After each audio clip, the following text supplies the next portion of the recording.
In 2018, if you had told me I was going to be making chocolate in 2019, I would have been like, you're crazy in a way, let alone teaching a class, right? A few years later.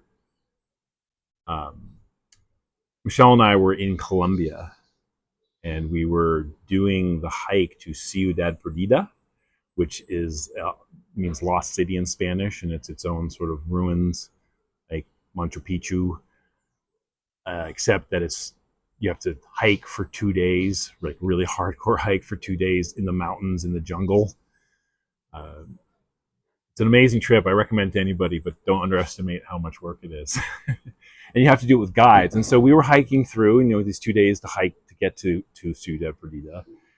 And it goes through some areas because it's in the northeast corner of Colombia, which is close to Venezuela. And that area, that sort of northwest area of Venezuela, is a really classic. That's where Chihuahua is, and all these other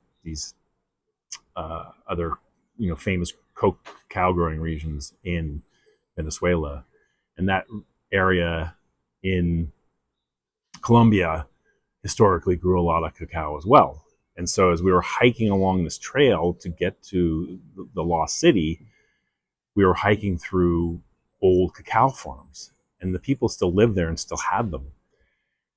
And they would set up these rustic, like little huts, as these sort of hand-hewn huts by the side of the hiking trail.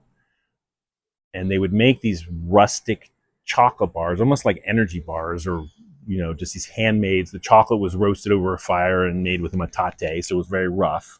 The stone grinder, the hand stone grinder. And they would put whatever they had, like honey, or some of them would grow sugarcane and be like sugarcane juice in there, or fruit, or coconut, or whatever else was growing on the farm. And these bars were really cheap and they were incredible. So every time we walked by one of these little snack bars, right, I would get whatever their chocolate offering was. And one of our guides noticed, he said, "You really like chocolate, don't you?" And I said, "Oh yeah, I love chocolate." He's like, "Oh, I love chocolate too." And he said, "As a matter of fact, I have a cacao farm, and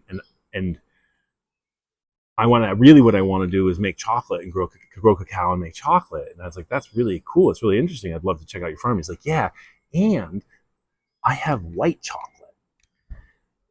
And by white chocolate, he actually doesn't mean white chocolate that we all think of. He meant that he had chocolate that had white seeds.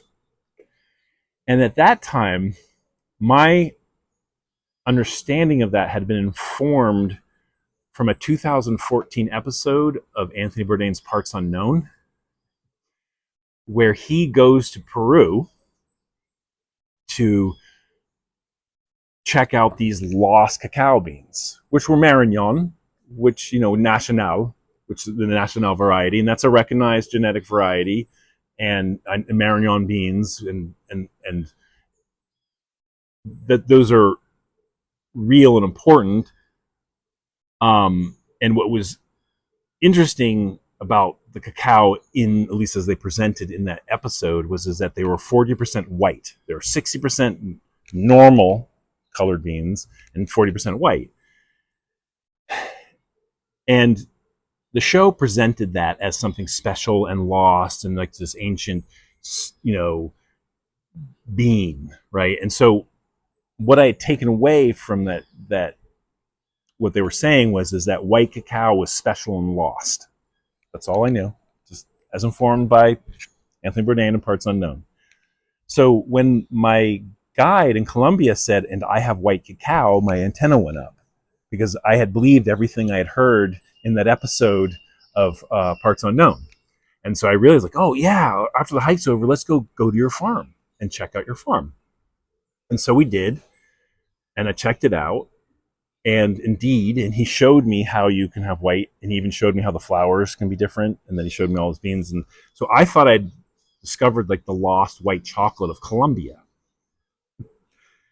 And so that planted, I'd already like decided before that, as we were actually hiking out, Michelle said to me, there's this moment where I turned to her and I said, "I'm going to make chocolate," as we were hiking out. And this is before I even went to the farm. And so she's like, "Yeah, sure, whatever." But so then I went to his farm and saw these white cacao beans, and I thought I had discovered, it was this special lost chocolate. And so when we got back to the States, I started researching and quickly discovered that there was a lot of hyperbole. You know, it was a TV show. TV likes to magnify things. That there are all sorts of white cacao beans.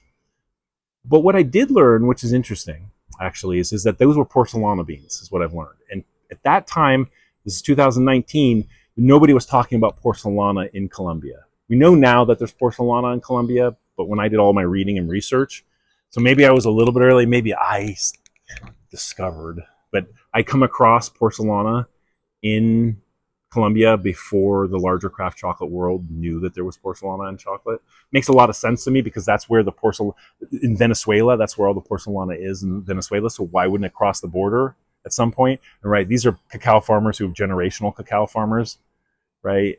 And so why wouldn't they have porcelana? So I very quickly got over like I was going to make chocolate from this special white bean that was lost, and just got fascinated by the whole process of making my own chocolate. And there was resources to do that.